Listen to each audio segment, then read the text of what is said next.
Praise the Lord. 23ஆம் சங்கீதம் 3ஆம் வசனம். அவர் என் ஆத்துமாவை தேற்றி தம்முடைய நாமத்தின் நிமித்தம் என்னை நீதியின் பாதைகளில் நடத்துகிறார். ஆமேன். நம்முடைய ஆண்டவர் நம்முடைய ஆத்துமாவை தேற்றுகிறார்.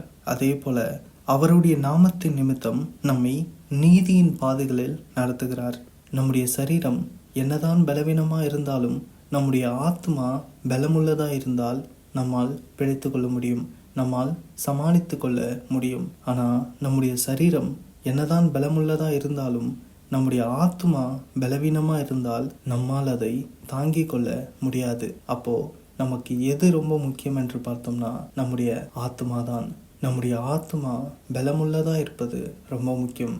இந்த ஆத்மாவை மனிதர்களால் தேற்றவே முடியாது. அவர்களால் பார்த்தோம்னா சரீர பிரகாரமாக, அதாவது உலகத்தின் பிரகாரமாக நம்மை சந்தோஷமாய் பார்த்து கொள்ள முடியும். அதனால தான் ஒரு பிரச்சனையின் வழியாய் நாம் கடந்து போகும்பொழுது ஜனக்கூட்டங்கள் நம்மை சூழ்ந்து கொண்டிருந்தால் அவர்கள் நடுவில் நாம் இருக்கும்பொழுது சந்தோஷமா இருக்க முடியும்.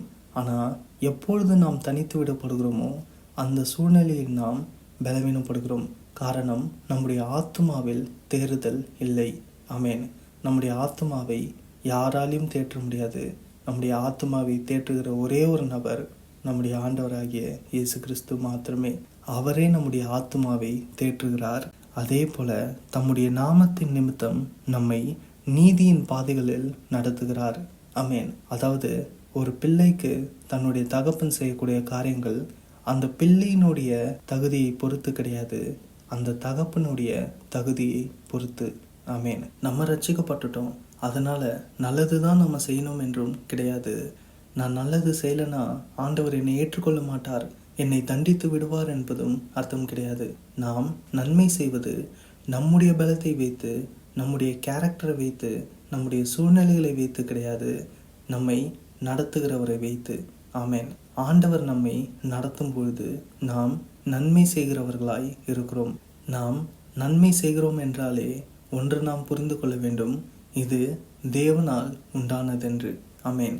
நம்ம உடனே பெருமைப்பட வேண்டாம், நான் ரொம்ப நல்லது செய்கிறேன், நான் ரொம்ப நல்லவன், அதனால ஆண்டவருக்கு என்ன ரொம்ப பிடிக்கும் என்று. என வேதத்தில் நாம் வாசிக்கிறோம், ஒருவனும் பெருமை பாராட்டாதபடிக்கு இது கிரியைகளினால் உண்டானதல்ல, ஏனெனில் நற்கிரியைகளை செய்கிறதற்கு நாம் கிறிஸ்து இயேசுவுக்குள் சிருஷ்டிக்கப்பட்டு தேவனுடைய செய்கையாய் இருக்கிறோம். அவைகளில் நாம் நடக்கும்படி அவர் முன்னதாக அவைகளை ஆயத்தம் பண்ணியிருக்கிறார். ஆமேன். நாம் நன்மைகளை செய்யும்படிக்கு ஆண்டவர் ஆயத்தம் பண்ணியிருக்கிறார். அதாவது தம்முடைய நாமத்தின் நிமித்தம் நம்மை நீதியின் பாதைகளில் நடத்துகிறார். ஆமேன். இதற்கெல்லாம் காரணம் என்னவென்று பார்த்தோம்னா 1ஆம் வசனத்திலேயே அதனுடைய காரணத்தை தாவீது ராஜா வெளிப்படுத்தி விட்டார். என்னவென்றால், கர்த்தர் என் மேய்ப்பராயிருக்கிறார் என்று. அதாவது நாம் ஆண்டவருடைய மேய்ச்சல்களின் ஆடுகளாய் இருக்கிறோம். அவர்தான் நம்மை சொந்தமாக கொண்டிருக்கிறார். ஆமேன். அப்ப என்னவென்றால், அவரை நாம் மேய்ப்பராக கொண்டிருக்கும் பொழுது நமக்கு தாழ்ச்சி என்பதே கிடையாது. அவரே நம்மை நலமான பாதைகளில் நடத்துவார். இப்படி நடத்துவதற்கான காரணம் அவர் நம்மை சொந்தமாக பெற்றிருப்பது மாத்திரமே. ஆமேன். அதனால நாமும் நான் நன்மை செய்கிறேன், அதனால ஆண்டவர் என்னை ரட்சித்திருக்கிறார் என்றும் நினைக்க வேண்டாம். அதே போல என்னால் நன்மை செய்ய முடியவில்லையே, என்னையெல்லாம் ஆண்டவர் எப்படி ரட்சிப்பார் என்றும் நாம் நினைக்க வேண்டாம். நம்மை தேவனிடத்தில் அர்ப்பணிப்போம். நாம் நம்முடைய பலனை சார்ந்து கொண்டு நான் நன்மை செய்வேன் என்று நினைத்தால் நாம் தோற்றுதான் போவோம். ஆனால் நம்மை ஆண்டவரிடத்தில் அர்ப்பணித்து, ஆண்டவரே என்னை நீங்கள் நடத்துங்க, நான் உம்முடைய மேய்ச்சலின் ஆடாக இருக்க விரும்புகிறேன் என்று சொல்லி நம்மை அவரிடத்தில் அர்ப்பணிக்கும் போது அவர் நம்முடைய மெய்ப்பராய் ஆகிறார். அதாவது அவர் நம்மை நடத்துகிறார்.